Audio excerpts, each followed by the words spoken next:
And so some of you might not know too much about the Haven Designer Council just yet. This council was formed in January of this year with approximately 15 to 20 designers coming together every month. We're focusing on Part 9 buildings and have 4 main pillars that we're really focusing on: education, advocacy, networking, and mentorship. And we work to develop programs like today's event to support members in the industry with the goal of sharing values and the importance of good design in the home building process. Today's topic has evolved from a survey that we held earlier this year. Maybe some of you participated in that.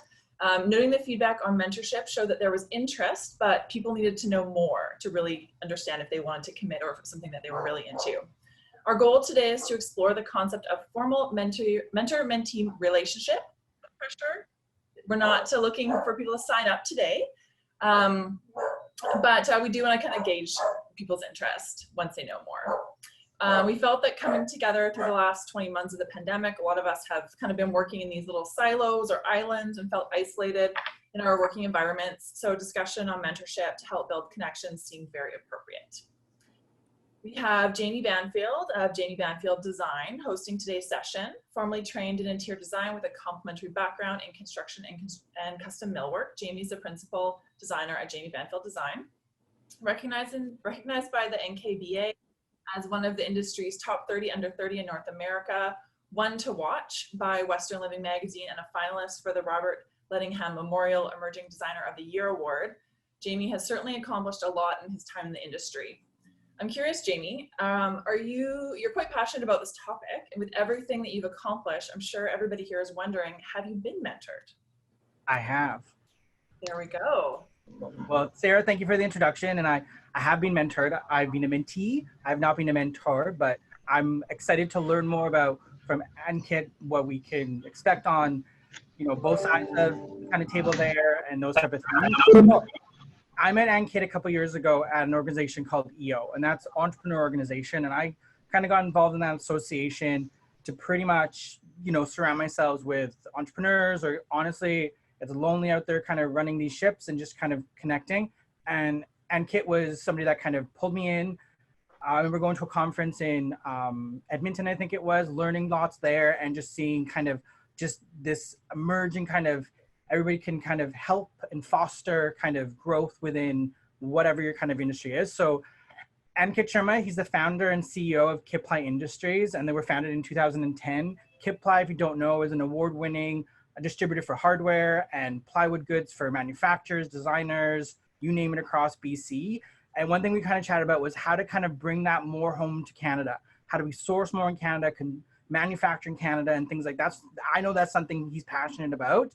And I know they supply right now 20,000 products or more. And I'm sure he's, gunning to kind of build that up because they have been fast growing. And watching him as an entrepreneur and a business owner, he's mentored and grown businesses, his team and industry, and he's a public speaker. So we've got him for this evening to kind of chat over what mentorship is and really what it's all about. So Ankit, what is mentorship to you? Hey, first off, thanks a lot, Jamie, for that introduction. I'm really, really excited to be here, guys. Super excited to be presenting. And even though it's over Zoom, I welcome any opportunity I can to be in front of any group of individuals in this pandemic. So excited to be here. Looking forward to presenting. From my perspective, mentorship really is about, having someone that you can rely on who's walked the path that you are hoping to walk.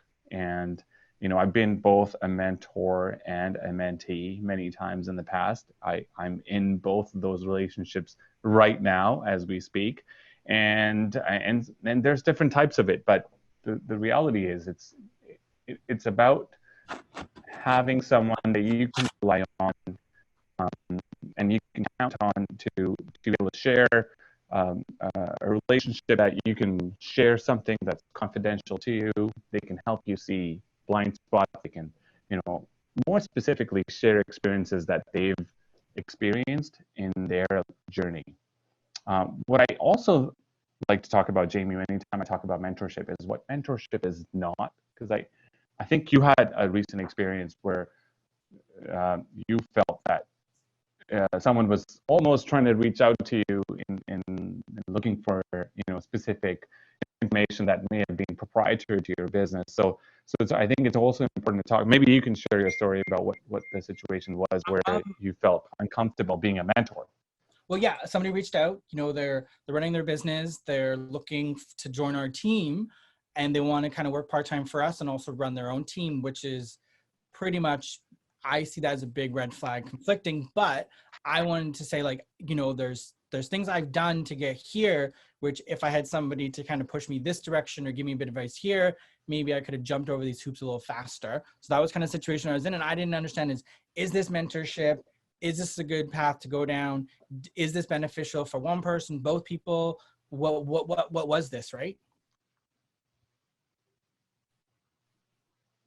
Yeah, so that's a good point, Jamie. So it's important to note what mentorship is not. It's not a service.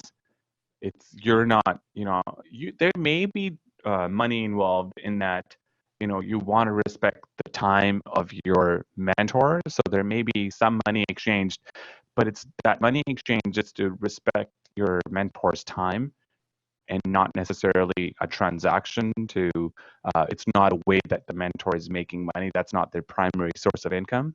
So, and then it's also not free training or, teaching them exactly how to do something.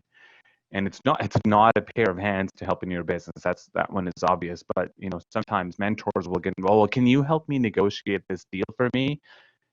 And no, that's not what a mentor is supposed to do. They're there to help you see blind spots that you may not see. So that's what mentorship is not. I think that's also important to know. Totally. And then so these days everyone's busy, all members of HAVAN, they're super successful, they're happy, they're running these amazing lives. So why should somebody that is successful or happy or doing they're running a business, they're running a team, they're doing whatever they're doing, why should they get involved with having a mentee or having a mentor? Yeah, I mean, it's funny you say that because we did a survey, right? We did a survey of the people that are in this group, and we found out actually 40% of the people that are on the call have actually been in a formal mentorship relationship, not an informal, but where they were actually either mentored or they mentored somebody, or they were they were either a mentee or a mentor. So reasonable portion of the population has actually used it, and I think we should probably ask, maybe that's a conversation we can have is, what has it meant for the people, what that are on this call, what has mentorship meant for them? Right. Yeah, I don't know, Don, can we send out that survey maybe, or that poll? See what it's meant to for them. It's not a survey. I think that's a conversation. What do people on the call think mentorship is? We gave the textbook definition. And I see some people messaging in here. Some people have been both mentors and mentees. So this may be a time when we do a quick breakout and just have people have a conversation about what people think mentorship is and what it's not. Okay. Don? So we'll break out into the groups right now. Yeah. So while the team on the other side figures this out, I'll share. I see some people already sharing on the side here. I'll share what I read here. So some people are saying they've been both and they've had experience. It's a very positive experience, both from a self-development perspective, and then the growth has gone both ways for both when they were a mentee and when they were a mentor. Okay, cool. And that's to be honest, that's been my experience as well. In being a mentor and a mentee on both sides. You'd be surprised how much I have learned on both sides. And to your point, why should people change?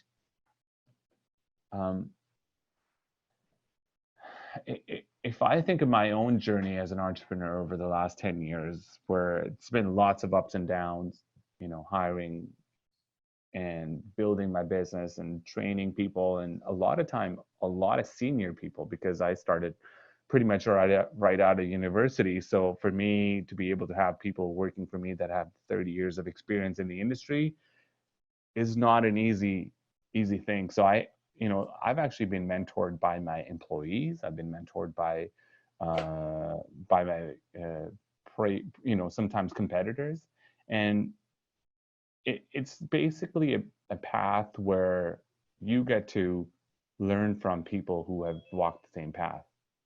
Right. Yeah, and I think that's smart to take away too, is how it could be a small or a large kind of communication, right? You can take something from your team or you can take it big. So it looks like when you said that we're ready to kind of jump into breakout sessions, if you want to take that. Let's do that. Okay, so I guess we hit the button that says join breakout rooms. Let's see how this goes. See you all on the other side. Fantastic. How were the conversations? I heard some good things from here and there, Bhaveen. And then I'm assuming that people talked about their previous experience to being whether they were a mentor or a mentee.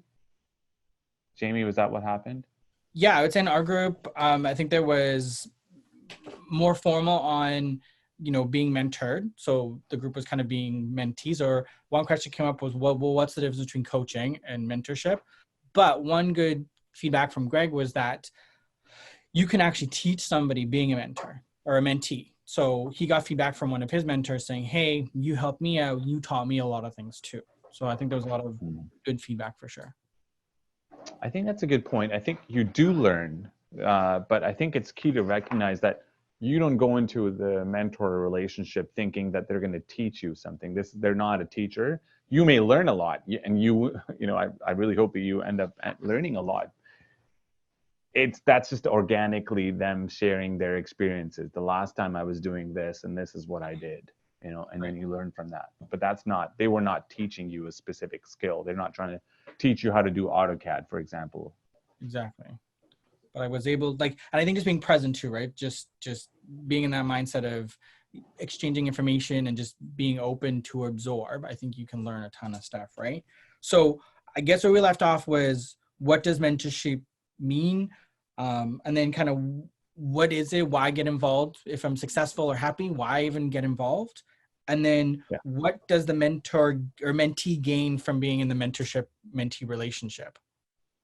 Yeah, so quickly, we did a survey right before the meet. We asked people, are they looking for a mentor? And we had a small percentage of people, clearly they said yes. And then a large percentage of the people said, well, maybe. And I think the maybe is where the magic happens, right? It's like any election campaign. It's like you're going after the people that are not really sure who they're going to vote for. The remaining people that are like decided on where they're going to vote doesn't matter. And the other question we asked was, are you looking to be a mentor? So both looking for a mentor and looking to be a mentor. And it was kind of similar experience, except more people said that they were looking to be a mentor, and then people who said looking for a mentor. So that would be surprising. A lot of people think, well, no one's going to want to mentor me. No, but in fact, there's actually more people looking to be a mentor. And then we had a big portion in the 60% range that were, weren't sure, maybe. So, and I'm hoping that we can change that by the end of this presentation, is that being a mentor and a mentee, both sides have huge opportunities.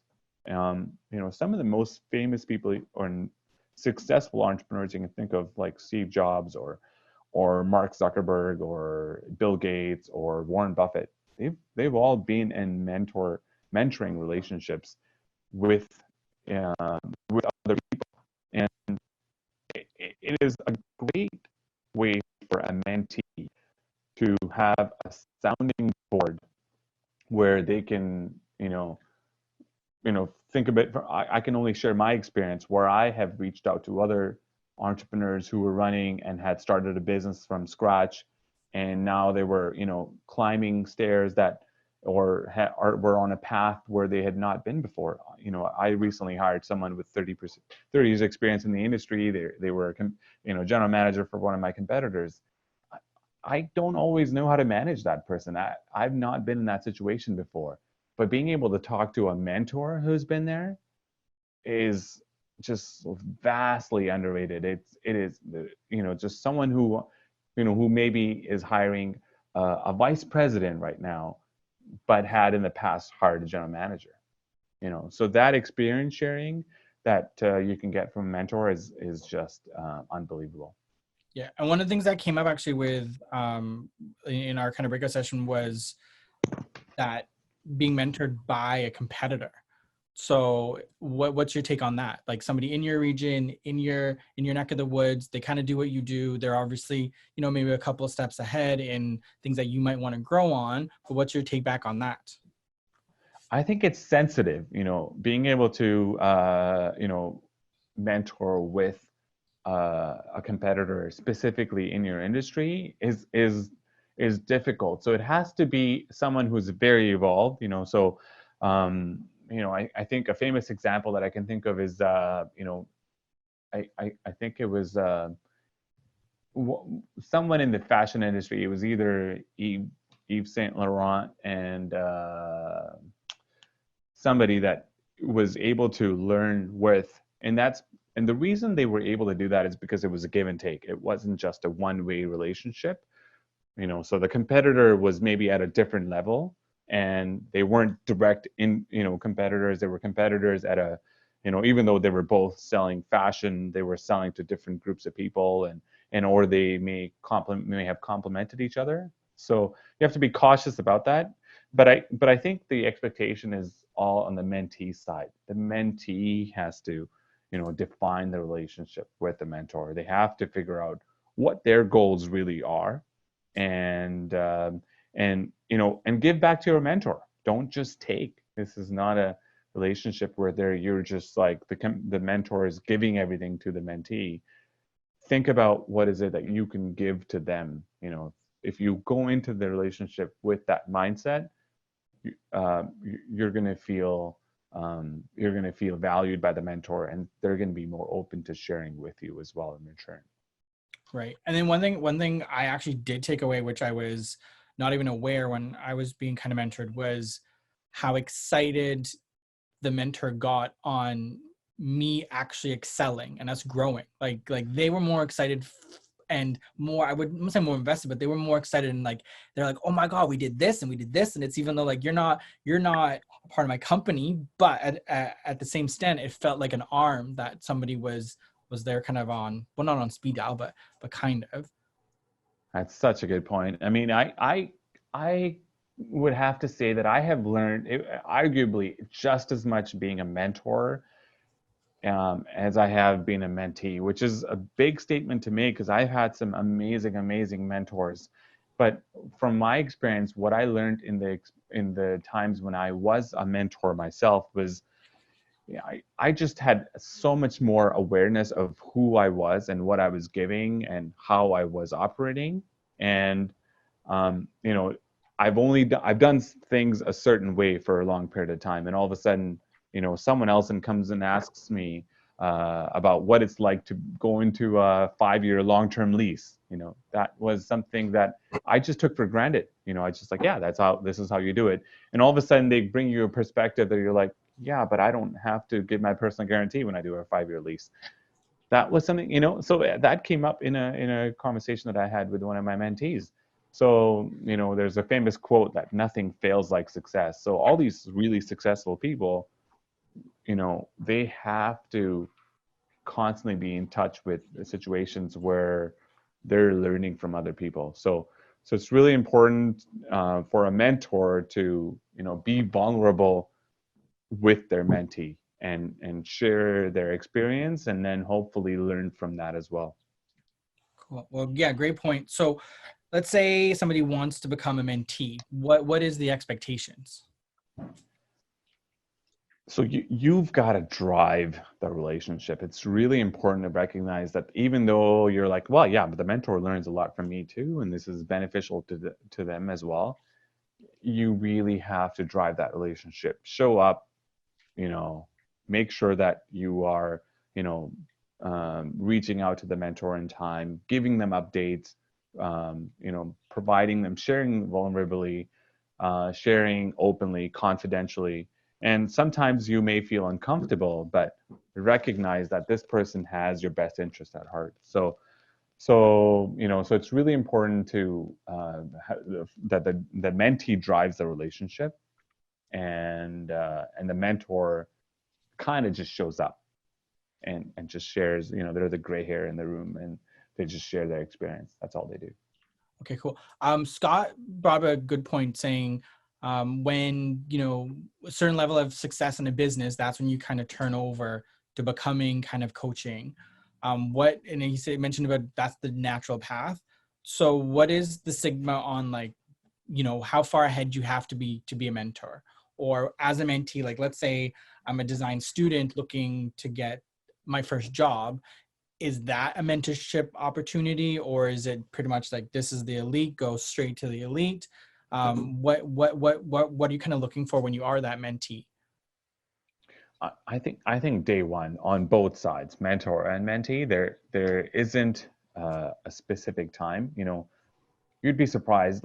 So Bill Gates was mentored by Warren Buffett in the 90s and the 2000s. He was already a multi-billionaire at this point, running a very successful large company. But there was still a lot that he could learn from, someone else who'd done even more and was probably a lot older. So a lot of times it's not just straight up business. Sometimes, the business can only grow as so far as I can as an individual, so I can be the roadblock in my business. And so being able to talk to somebody at all levels, like I have a mentor and I have a mentee right now. So you're constantly in that relationship. So think of it as a progression. You slowly move from who your previous mentors were to who it is now. So you have a longer term relationship with them, but it's not forever. There's always a starting and an ending in the mentor-mentee relationship. So I guess you're never too successful to get mentorship. Absolutely not. I mean, I think people who get there may act like they don't need it anymore, and that's when you hear of these people who fall down from that top. That's when they're dinosaurs. Exactly. Yeah. So I just want to share that. So Ankit's put together a presentation. So Don's going to share that with everybody. So everybody gets kind of a copy of that to kind of take home. So when kind of becoming like that mentorship partnership, right? So you kind of found somebody, you made that kind of partnership. What benefits do you think need to be kind of brought to the surface? Like, would you need what? I guess my point is like what needs to be shared on like maybe expectations. Like, so you're expecting this much time out of somebody, or how do you start that conversation on? Okay, I need, or what do you even go in? Do you go in saying, hey, I need help doing this in my business? Or kind of how do you get that conversation started and setting out guidelines and things like that? Yeah, I think when people are in the breakout rooms, there was a conversation that was happening behind the scenes. People were talking about, well, yeah, sure, I recognize now it's important to get a mentor or be a mentee. Or where do I go from here? What's the next step? So, well, the first step is recognizing that you need one. Recognizing that you should have one. You should be in a mentor and a mentee relationship. Don't just think, what can I take? Think about what I can give as well. So think on both sides. Think about being both a mentor and a mentee, and then think about what is it that are you looking for a longer term, or do you have a specific goal in mind right now? I can share with you, for example, in my situation, I'm looking at opening a location in Ontario, and I'm specifically targeting an acquisition. So I want to acquire another company. It's far away. Toronto is the same country, but it's so far away that it might as well be another country. So it's out of my comfort zone. Spending a decent chunk of money, acquiring another company, going through that transaction, assimilating them to be a part of my existing business, and hopefully making that be a success. Well, that in this situation, I call that situational mentorship. So this is an intentional relationship that I have with another mentor who has walked that path before, and it doesn't really matter what industry they were in, but they acquired another company in another, geographic area that was out of their comfort zone. And what were the pitfalls that they ran into? Maybe they'll ask me questions. So a lot of times I'll go there and and he'll just ask me questions. It's like, have you thought about this? Have you thought about that? By the way, I had a situation where I did not think or did not do this. In hindsight, I would have done that. So, so there can be situational mentorship, or there could be a longer term mentorship where you're, meeting with this person on a regular interval, and you're the one that's driving the relationship, but you've got some goals in mind that, like in 5 years, this is where I want to be in my business or in my career. And, what would be the path that I should take? And they can share what they did, and that's how it starts. But you have to think about on both sides, both being a mentor as well. So think about who you can mentee. So if everybody is in that mindset at all times, specifically if you're talking about the design industry, you're not going to feel uncomfortable reaching out to somebody because they're almost just as badly looking for a mentee. Right. And then, so I guess time frame on what that relationship should be, that could be very fluid. It could be, like you said about that acquisition, that could be very speedy and short, or it could be, we're taking these steps to get there. So I guess as a mentee, should we come in with expectations of understanding these are my objectives or goals I want to hit, or should that be fostered within the beginning of the relationship with the mentor? Yeah, I'm in favor. My personal opinion is to always have a very clear understanding of these are my 5 goals. In my situational mentorship relationship, it's like, I want to acquire a company in Ontario. Right. That's my goal. But, in prior relationships or in other types of mentorship, I may be that in 5 years, I want to be, 50 million in revenues, and I want to have 4 locations and this many staff. And then the mentor can be somebody who's been on that path before. That's the key, that you pick somebody who understands that. And in that scenario, but in other scenarios, maybe that they're a parent, and how did you raise a family and run a business at the same time? So it depends on the specific type of relationship or Right. the type of mentorship you're looking for. So let's say reaching out, I would assume it's like going on a first date. So how would you approach that? Do you think it's going through associations? Do you think it's, hunting them down on social media? How do you kind of get that kind of first date to happen? I mean, all of the above, really. If I think about I'll share from my experience. Every time I have had a mentor, it's always been through either common connections. So, people that I know of personally in my business groups or industry associations, or, sometimes even straight up social media as well, LinkedIn. And then I'll be like, well, you know what, there's that person who owns that company, and I've seen them do a roll up with acquiring a whole bunch of companies. I'll reach out to them. So, so it's all of the above. So keep your eyes open. Don't think of mentorship as this foreign concept that some people get into. Bring that into your toolbox of things that you apply in your business or your career, in your life. Right. And then mentorship, there's a relationship. So there's, gains on both sides, you developing that. Is there a difference between that and coaching? Yeah, that's a good point. Coaching can be, a borderline mentorship as well. I think one of the subtle differences between coaching and mentoring is coach is somebody who's allowed to tell you what to do. So they can use sentences like, you should do this. If I were you, this is what I would do. A mentor, ideally should be sharing experiences. So, when I was in that situation, this is what I did. Right. When I was acquiring a company, these are all the things that I was aware of. A coach may be somebody who hasn't actually done the acquisition, but maybe has coached other people through acquisitions, so they understand what other people have done those situations. Have played those situations, but they're not. It is a subtle difference, but it is a difference. And coaches are just as important, and not here to undervalue a coach, but a mentor is more someone who's actually walked the path versus somebody who has seen other people walk the path and then knows some ideas about it or read books about it, and now they're telling you what to do with it. Right. And then so it's kind of going on a first date, connecting, seeing if you're a good match, having your expectations out, being organized, and then obviously showing benefits to both of you. And I'm assuming that's, you know, from personality connections to obviously your same industry possibly, or the same tack that you're trying to do, like that acquisition.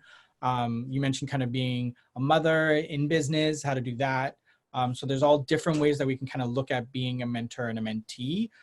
So setting up that relationship is one thing, but actually being like a great mentee or being a great mentor, like what are maybe some quick tips on how to be either one of those in that relationship? Yeah, so so I think coming back to your original point about how do you find somebody, is industry associations and networking and all those places. So once you've found somebody, then you have to reach out to them, and that can be difficult. It is like dating, like you said. So it's actually me sending a message to Jamie and saying, Jamie, I really admire the work that you've done as a designer. I think it's amazing. I followed your journey on social media or read articles about you, and I admire everything you've done, and I'd love to learn how you did that as I'm walking the exact same path. Would you be open to mentoring me? So that's one path that I would take. Other situations may be, hey, I was talking to Ankit and he speaks really highly of you. I was telling him that I want to be an interior designer, and so using a reference can be a good point as well. And then think about what you can give. So it's important. Don't just think about I really admire what you've done, and I was wondering if you can tell me how to do that all myself. But at the same time, be like, is there a way for me to help you, Jamie? And is there challenge or an opportunity or a problem that you're looking to solve that I can help you be a part of, or find a solution to? And sometimes finding talent and things like that. Coming to your point later on about what do you do in that mentor-mentee relationship? So the mentee has to drive the relationship. I don't want to. I can't overstate that enough, because that the mentee has to be the driving person in that situation, and have clear goals, clear ideas, give back to your mentor, arrive prepared into the meetings, schedule those meetings with the mentor, reach out, Jamie, I'm going to meet you on Wednesday for lunch, really excited, looking forward to it. Last time you asked me to be aware of these things, and I was, and now I'm looking at doing this acquisition, and I'm hoping that I can bounce some ideas about these acquisitions with you this time when I meet you. Okay, cool. So it's kind of like you're taking them out to dinner, you're asking them on a date. So pull up your pants, get your hair cut, go in there. Yeah. So we got kind of that kind of all figured out. So we talked about next steps of how to reach out, right? So is there any resources that you've kind of come across over your time kind of in that relationship of being a mentor or mentee? That first mentor-mentee relationship is so important. Don't underestimate the go out and find that first mentor-mentee. It's probably not going to be great. They're probably not going to value you. You're probably not going to value them. But it's like that first date, first date with anybody, or the first person you ever dated. You move on, you learn, you grow, and so as you slowly go on that path, you'll start to become better at it, better at recognizing who's a good mentor for me, who's not a good mentor for me. A couple of times you'll get taken advantage of as a mentor and a mentee. So those are things that'll come up, but the only way to learn from them is by being in them. So don't be scared. Yeah, knock down, brokenhearted, step back up. Exactly.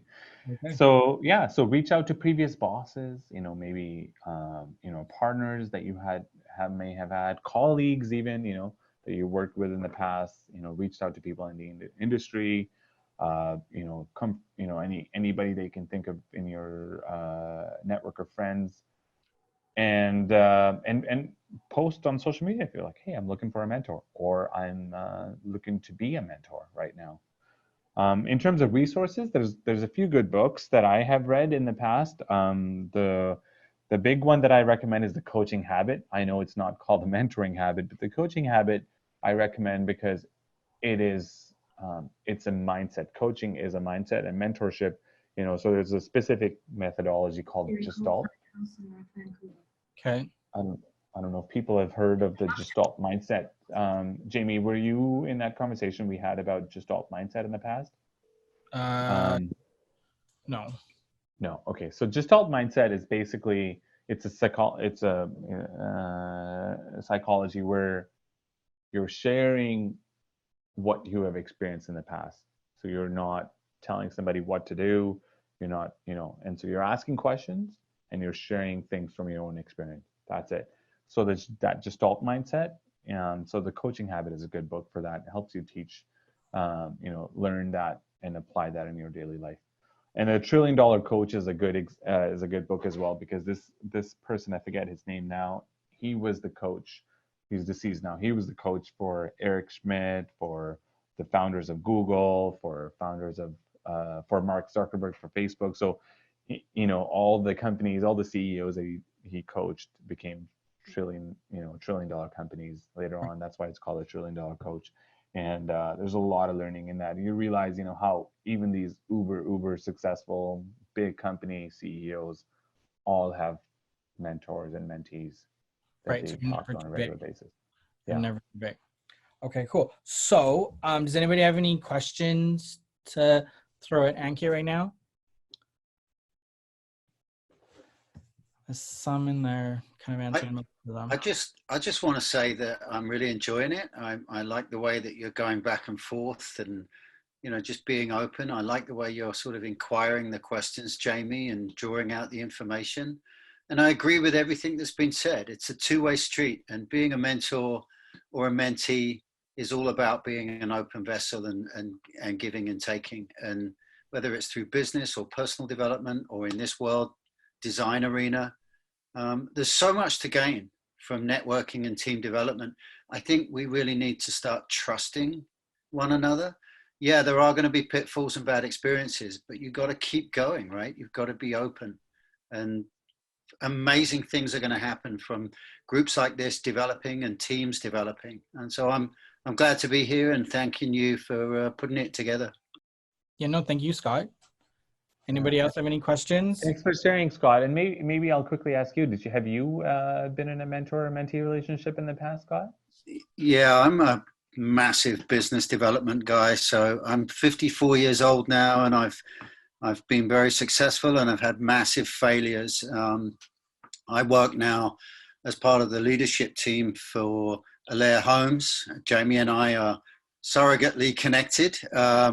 David Babakayev actually is a small mentor to me, and I'm actually looking to give some mentorship to anyone that's interested in that world. So there's a pitch. There you go, guys. Thanks a lot, Scott, for sharing that. Yeah. Anyone else want to share a comment or have a question?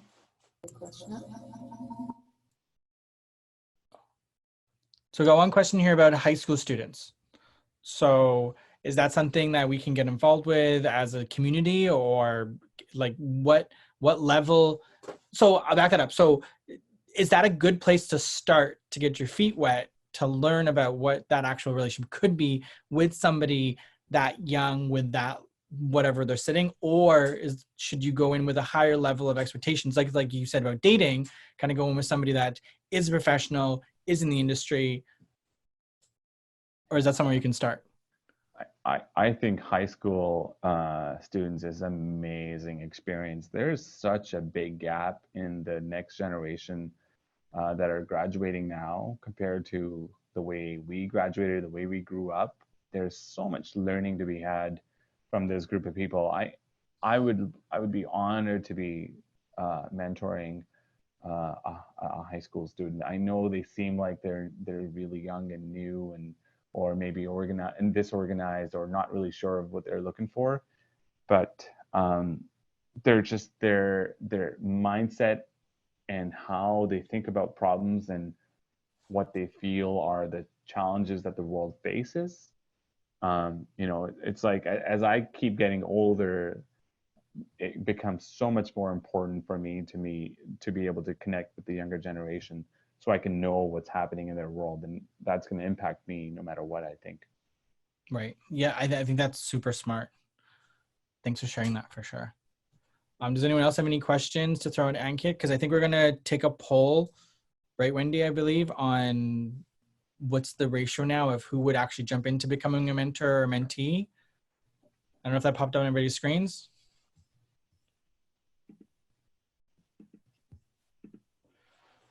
Should be popping up any moment. We're hoping that we can convince more people to, look at mentoring and being menteed and being mentored as an opportunity to grow and invest in their personal development.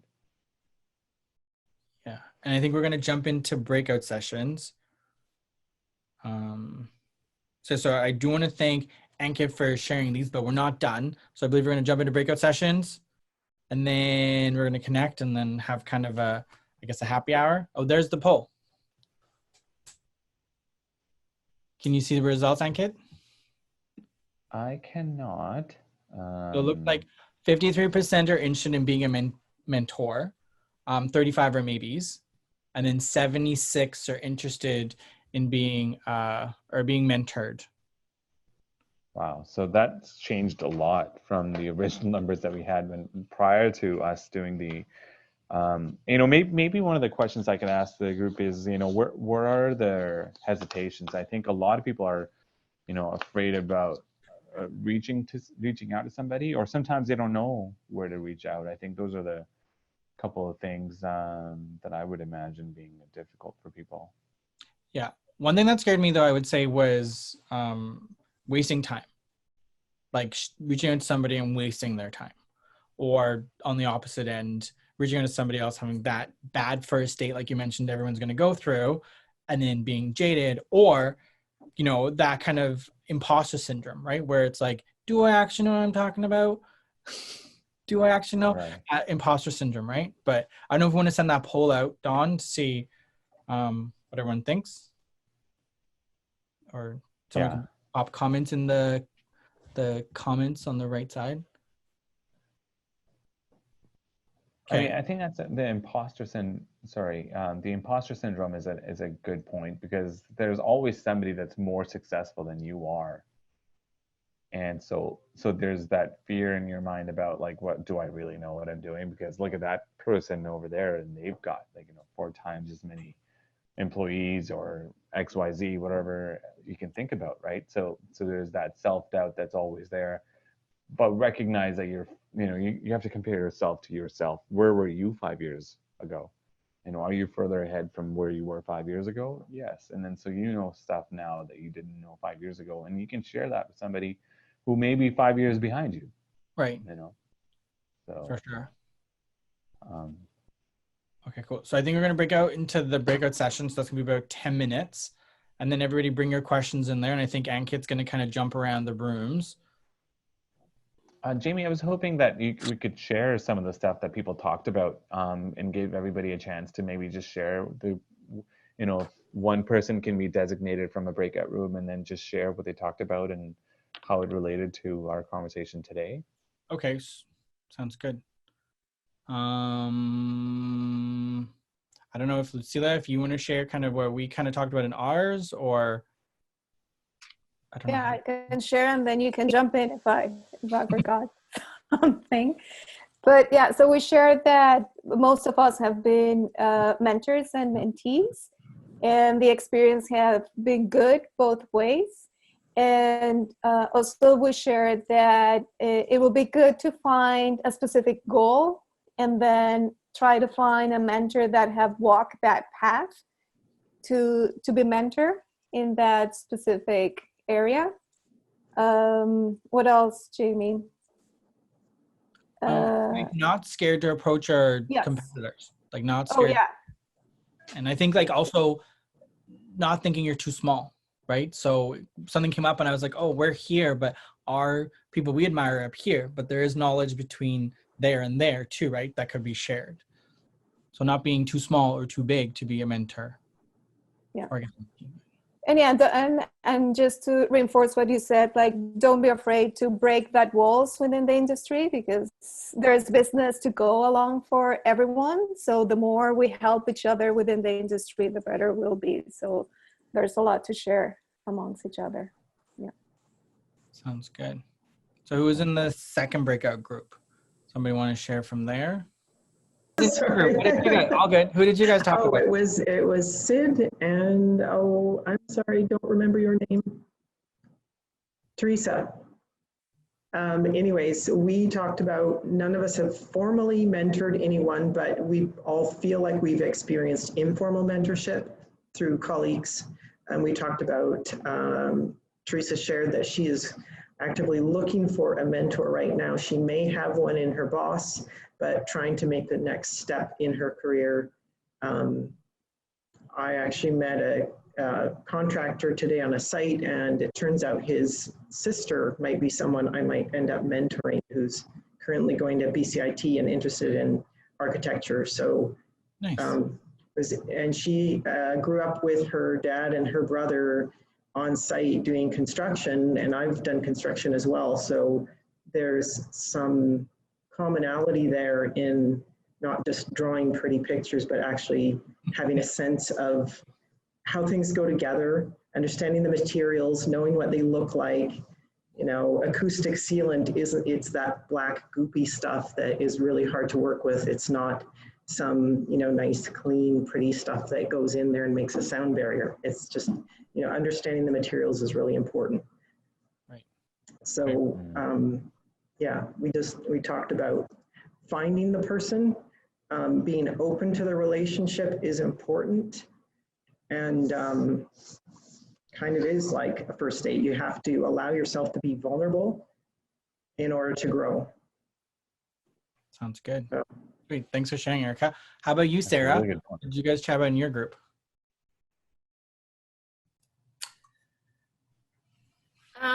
We chatted about, what did we chat about? We chatted about the two-way street aspect of the relationship, and how to approach and how to find, like, how do you know how to, you know, who do you go to and why. None of our group had been in any sort of formal mentorship or mentee relationship, but I think all of us were open to it. So we talked about how it could also not be in our industry, but, like, for example, possibly your clients or different professionals that you know could have talked. You're kind of learning by osmosis, or learning from somebody who's in a completely different industry than you are.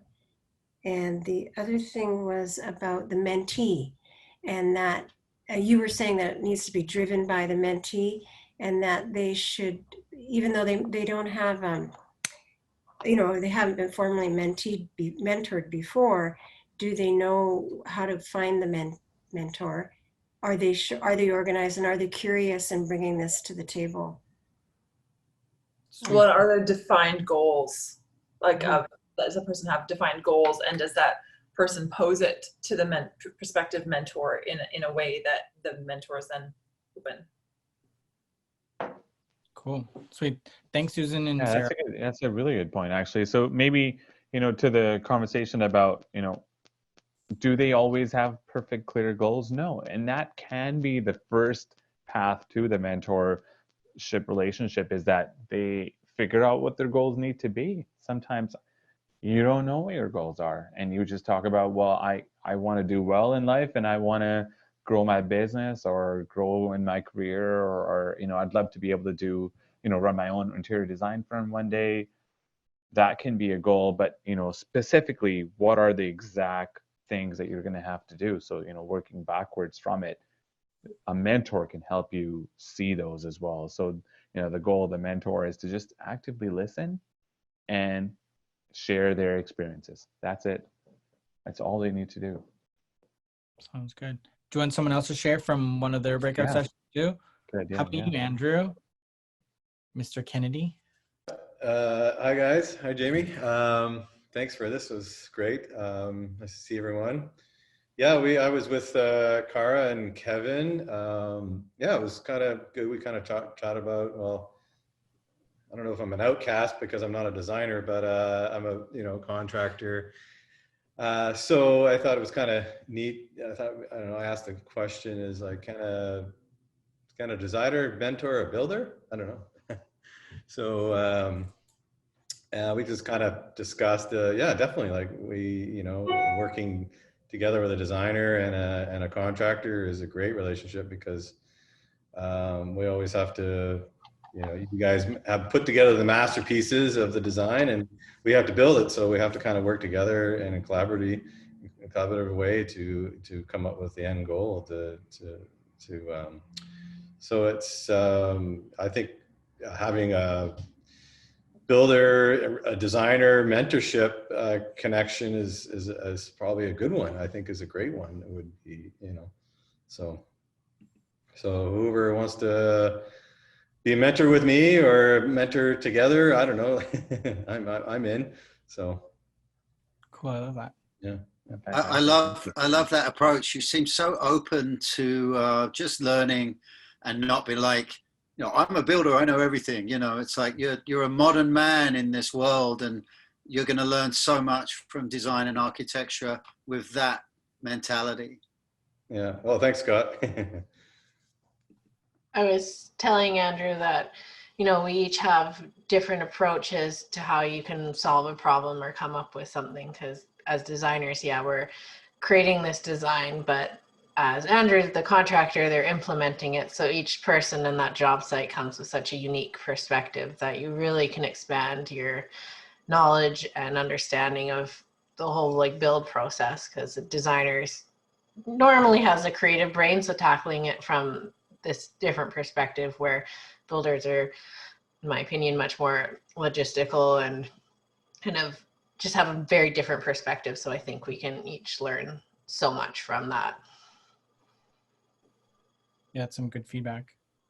One of the things that that you had mentioned in this process was, the gray hair and being ahead of the other person, or how far ahead are they, different level. But really, it's kind of less about years and more about experience and knowledge. So somebody younger who has lots of experience in an area that you want to gain more knowledge on or better appreciation of could absolutely mentor somebody who may be wildly older in years, and of course, vice versa. Good point, Kevin. Yeah, that probably holds a lot for things that change rapidly. For instance, I've been thinking that if I were to work with somebody who's doing, say, social media, I'd be learning a lot from them. I would be learning more from them the younger they are.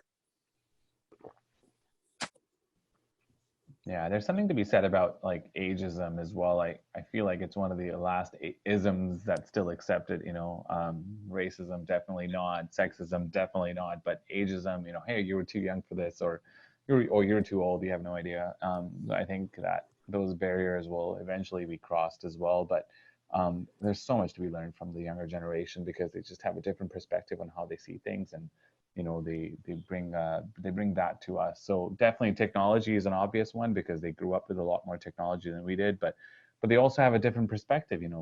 They value the climate change and all that other stuff a lot more than sometimes us older people do, because it probably has a bigger impact on them, or they learn more about it in school. So I think that's a really good point too. Thanks for bringing that up. Okay, cool. So maybe a couple more shares from the breakouts. Yeah. Greg, how about you?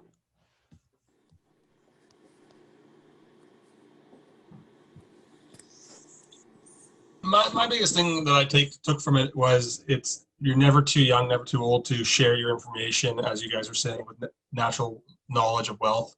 I as a builder, as I was saying in my group, I really look to the architects because they have a total different perspective, and designers, but they have a different perspective than a builder. So I look at it is that we're bringing to life what they're trying to do, but I love the guidance, and it's just two different brains thinking differently. And I think that being a team with everybody is the way that I've learned so much. So I love gaining wealth or knowledge of wealth from architects or designers, because I feel like it's just totally different than how when I go to a job site and I look at how to build a house or how to design stuff, it's huge. So when I look at, I guess, you know, I look at mentoring some of my employees at times, but I think being a mentor to somebody that has the other side that we're looking at a daily basis is huge to me. And I think that's kind of what I learned from the breakout session there. I was actually in that breakout session, and I'm amazed you learned that, Greg. I probably need to spend some time with you. I was just trying to throw some humor into the meeting. Sounds good. Cool. So, it is called a social, you know, so it's okay to have a little bit of humor in the social. Yeah, I think I'm in line with what Greg was saying and what everybody here is feeling and saying. Ultimately, you know, it's a two-way street, and you know, we learn from our elders, we learn from the youngsters, we learn from our peers, our associates, and we only learn because we're open to learning. It's an open mindset. And when we have an open mindset, we attract people that are willing to share. And nobody wants to share anything with somebody that's not interested. So it starts to illuminate naturally. And the more we are open to sharing and learning, the more our knowledge grows, and that network just starts to expand because everyone wants to be part of that. Sounds good. Yeah, I think that's a good point for sure. And I think, yeah, the openness of learning, or openness to just receive or kind of give without expectations, I think, yeah, knocks down those walls and you're ready to receive it and take it in. But so Ankit, so a couple last points before we kind of break out to the social aspect. What are kind of key takeaways that you think we should take away from today? I mean, the number one piece that I would say is don't overlook the value of mentor-mentee relationships. I feel like a lot of people do that, and I've been lucky that I have not done that. When I started my business, 10 or 11 years ago, I was part of this organization called Canadian Youth Business Foundation, which is now called Futurepreneur. And as part of my initial small amount of money that they lent me, they put me in a formal mentoring relationship with another entrepreneur. And he was a tech entrepreneur, like tech services. So I'm in wood products, completely unrelated, but a lot of the pitfalls that I was able to see through Ian's eyes of being an entrepreneur stuck to me to this day. You know, the value of hiring the right people, you know, letting them go when they're not performing or they're not a fit with the company. Things that I learned, just I would have never learned as a young, almost out of university, starting my own business. So don't underestimate the value of mentorship and mentee relationship. Keep that in your back pocket. Use it. You know, you're going to have some difficult relationships. You're going to have some failures, but overall, you'll learn from them and then you'll grow from there. Cool. I love that. So yeah, so I want to thank, obviously, Ankit for his time and sharing all the experience with us. So hopefully everybody's going to kind of get involved with mentorship, or kind of now everybody's excited to see what we can do out there, both on mentor or mentee side. I want to thank Wendy and Dawn for all the logistics and making all this somehow technical stuff happen. And then obviously Sarah for kind of bringing this topic to fruition and kind of pulling it all together. And it looks like we're going to kind of jump into breakout sessions or whatnot to do the social. And then Dawn's going to share the PowerPoint presentation with the links to those resources